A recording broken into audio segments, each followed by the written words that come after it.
Hey guys, just want to do a super quick video here outlining all of the Back to the Future references I found in the Past and Future chapter and word search.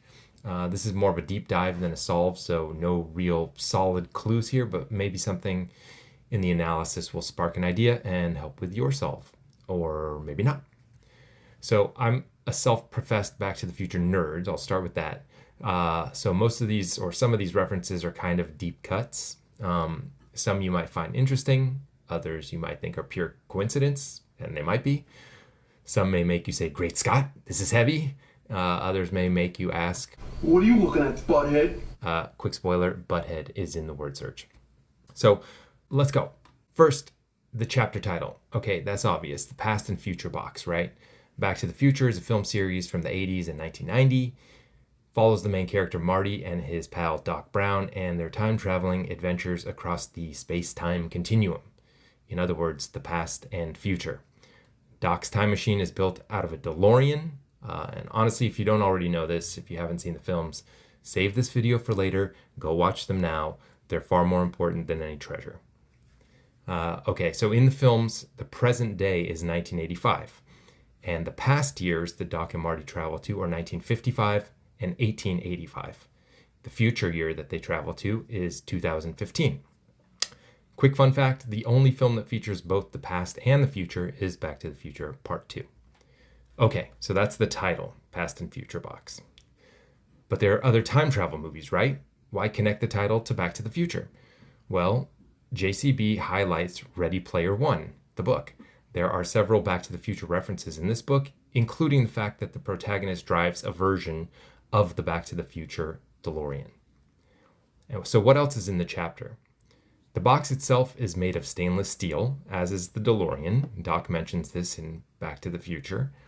And JCB mentions that the box arrived at his doorstep in California after several months. At the end of Back to the Future 1, Doc blasts into Marty's driveway, practically at his doorstep, after spending months in the future. He's in the stainless steel DeLorean. So, okay, this one's a stretch, I know. Second, JCB mentions Bitcoin is the currency of the future. And in Back to the Future Part 2, Doc gives Marty future money to purchase a Pepsi. He ends up purchasing a sports almanac instead, which is stolen by Old Biff, and sets in motion the entire story for Back to the Future Part 2. Again, a little bit of a stretch here, but there's potential connection. JCB mentions that Bitcoin miners work, quote, around the clock for their reward.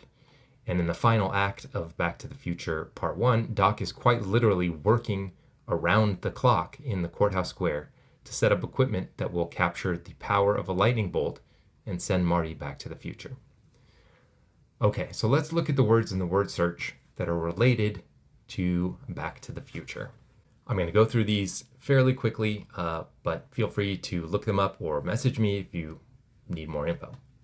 Okay, first we have ELB, which is Emmett L. Brown's initials, Doc Brown's initials. These appear in Back to the Future Part 3, in the mine where he's hidden the DeLorean. Second is Einstein. It's the name of Doc Brown's dog in 1985, the world's first time traveler.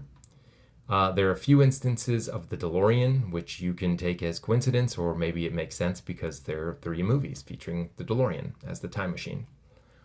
There's a hoverboard, Hill Valley, Lone Pine, which is the name of the mall where the opening scene, one of the opening scenes of Back to the Future takes place. Originally, it's called the Twin Pines Mall. Marty goes back in time, runs over one of the pine trees, and when he comes back at the end of the film, it's called the Lone Pine Mall. There's a skateboard, Tannen, which is the last name of Biff, Marty's kind of archenemy throughout the series. Doc, which I know is a 3-letter word, but it's in there, and McFly. Okay, Marty's last name. On the next sheet, okay, so here's a good one. Enchantment Under the Sea, which is the name of the dance that Marty's parents attend. They kiss and they fall in love for the first time. It's a big part of the first movie. It seems like it's more than a coincidence that you'd be able to find Enchantment Under the Sea in the word search. But let me know what you think. Biff's favorite word, butthead, is here. I was not able to find Doc's phrase, Great Scott, or Marty's phrase, this is heavy, but Butthead is here. This is another one that's a little bit difficult to see, but it's a combination. So we have not only Hilldale, which is the name of the neighborhood that Marty wants to live in the future, and he visits in 2015, but you can also spell out Hill Valley and Lion Estates, which is the neighborhood that Marty lives in. So three towns or neighborhoods that Marty lives in this series are all here and all essentially connected by the word hill. Libyans is in here. Libyans are the villains at the beginning of the film who are going after Doc, who swindled them out of the plutonium that powers the time machine. Time travel is in the word search. Capacitor, which is part of the flux capacitor that is what makes time travel possible. And Vader, along with Darth. Darth is in here as well. But I only circled Vader. This is when Marty tries to scare his dad into asking Lorraine to the dance, he dresses up in the plutonium suit, tells him his name is Darth Vader from the planet Vulcan.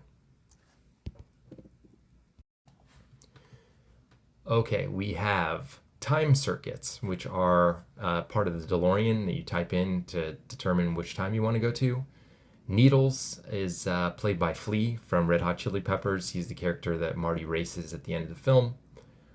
The destination keypad, part of the time circuits where you actually type in the date using a little kind of phone keypad.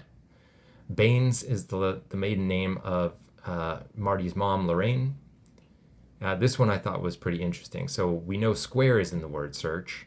And there's a question as to whether that means the shape or do you square the number 3 mathematically. But you can actually spell out courthouse connected to this. So you have Courthouse Square, which is the name of the city block where the courthouse and the clock tower are that feature heavily throughout the Back to the Future series. Okay, these clues are specific to the film Back to the Future 3, so they kind of get their own page here. Vern at the top and Jules towards the middle are Doc Brown and Clara Clayton's sons, obviously named after Jules Verne. Clint Eastwood is the name that Marty takes on when he travels back to 1885. Horse, that's kind of a generic one, but it's in there. Yellow as well. This is what Buford Tannen, Mad Dog Tannen calls Marty, the equivalent of being called Chicken in the other films. Seamus is the name of Marty's ancestor who he meets in 1885. Buford Tannen, again, this is another one that seems like maybe it's a little too complex to be just simple coincidence. Buford Tannen is Biff Tannen's ancestor, and he's the villain of Back to the Future Part 3. Clayton is the maiden name of, or is the name of Clara, Doc's love interest in Back to the Future Part 3. And Copernicus is the name of Doc's dog in 1955. There are also several instances of the word train in the word search, and obviously the train is what pushes the DeLorean up to 88 miles per hour at the end of Back to the Future Part 3. So that's a quick overview of all the word search clues and Back to the Future references that I've been able to find in this chapter. If you've spotted any others, please let me know. I'd be happy to discuss. I don't know that these have any relevance. They might just be in there as kind of cute nods to Back to the Future. But I thought it was a fun exercise to go through and see what I could find. There are also several other references to other 80s films, time travel films in particular, that I might explore on another video if you guys are interested. Final observation, and again, this one might be a stretch as well, as they all are. I mentioned earlier that there are 4 years featured in the Back to the Future series: 1985, 1955, 2015, and 1885. The word search is 20 by 15, or 20 cells by 15 cells, which you can read as 2015, and that's the year that Doc and Marty travel to in the future. The word 19 appears at the top of the word search, so you can explore how to get 55 or 85 from there by counting cells, so you can form technically 1955, 1985 that way. But how do you get back to the 1800s? How does 19 become 18? You may have noticed that in the word 11, in the far left column going down, if you angle right from the V, you can spell elevator, elevator. Now, in a building with an elevator that goes as high as 19 floors, what is often missing? Floor 13, because traditionally 13 is considered an unlucky number, and JCB points out that we are in luck, so 13 should be missing. There are multiple numbers in the word search: 0, 3, 5, 9, 11, 12, 19. And only one of these numbers is higher than 13. That's 19. So if you were in a building without floor 13, the 14th floor is actually 13, the 15th floor is actually 14, and so forth. And of course, 19 becomes 18. Again, a little bit of a stretch, but if you think that's worth exploring, there you have it. In your time traveling elevator, you can change 19 to 18. So here's the fun part. There's only one scene in the entire Back to the Future trilogy that features or references an elevator. And it's in Back to the Future Part 2, when Marty returns from the future to an alternate 1985 where Biff runs the town. The famous clock tower building is now the ground floor for a gaudy skyscraper, home to Biff Tannen's Pleasure Paradise, a hotel and, you guessed it, casino. Remember, we're in luck. And in this scene, Marty is knocked unconscious by Biff's goons and taken to the 27th floor. We don't actually see the elevator, but we can assume the thugs don't carry Marty up 27 flights of stairs. And before knocking him out, the goons give Marty two options as to how he wants to go. Check this out. No! Hey, no! Hey, Greg, you come with us upstairs! There you go, Sonny. We can do this the easy way or the hard way.